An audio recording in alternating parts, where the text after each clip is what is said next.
Qoyun əsəbləşmir, otlayır. Neyini elə bilmir. Yanından birini aparırsan qurban kəsməyə. Qoyun otlamağa davam edir. O dəfə mən orucluqda deyirəm ki, bir başını qaldırmır ki, bala, bu mənim axı neçə il dostum olub, bir yerdə otlamışıq, 10 ildir, 5 ildir, 3 ildir. Bunu demir.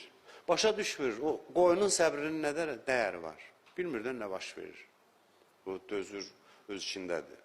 Ona görə də əsəbləri sakitdir, əsəb dərmanında atmır, əsəb xəstəliyi də yoxdur. Amma, bu kimi səbrin nə dəyəri var? İnsan var ki, belə səbrə sahib. Deyirsən, maşallah, səbirli adamdır. Səbirli adam deyil.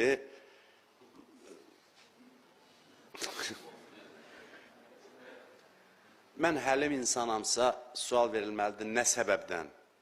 Nə səbəbdən həlimsən? Bilirsən nə var, nə yox, həlimliyi qoruya bilirsən, müvazinəti qoruya bilirsən, dözümlə iş görürsən. Bax, bu bilib həlim olmağın dəyəri çoxdur.